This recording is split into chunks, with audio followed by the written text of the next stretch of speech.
Adamdayla da bu. Ayvay kaprizniy mal orat жылкычы, жылкы баласы.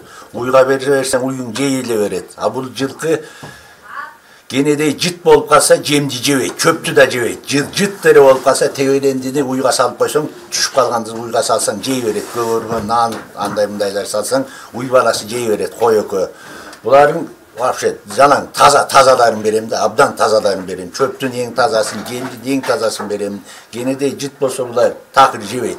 Анан биз 3 маал жем менен багабыз. 3 маал бир чакадан жем беребиз.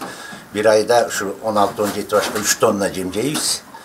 Чөбүз бар, баарысы бар. Чөптү биз аз-аздан эле беребиз. Кенедейден эле көпчүлүгүн биз жем менен 3 маал, эртең менен 7-де, түштө 1-де, кечинде 6-да 3 маал тейлейбиз жем менен. Tuzlar астында турат, сугарабыз, баарысын астын күндө тазалап турабыз. Жылкында ичине кургак эмен жакшы көрөт. Сементтелген бүт баарысы, заралар эшке чыгып турат, септик бар. Септикти жылына бир жолу сордуруп тазалатып турабыз. Бир жери бар экен, жылкыныкын ушу батон болот. 45, эң көп деген 2 айда абдан өзүнүн нормасына келет. 2,50, 3,50 таманга чейин сатып атабыз мынакей. Анан быйыл ичине кымбатчылык болуп атат, былтыр күздөн беркиси. Эме колдон келишинче алып атабыз, аны да базардан алып келебиз. Анан кардарлар келет, сурашат.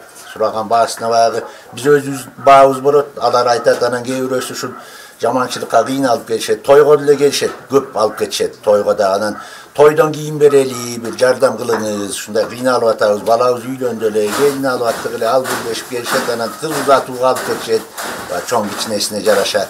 Анан эми элге да биз баягы өзүбүздүн эле кызыкчылыкты ойлобойбуз эч убакта. Аллах разылыгы үчүн деп көпчүлүгүн түшүп беребиз, элдин мүмкүнчүлүгүнө да карайбыз. Кээ бирөөсү келет, менде 75 000 эле бар, андан ашык бере албаймын. Ушуга тууралап бериңиз, ай кел, боунан тандагын эми.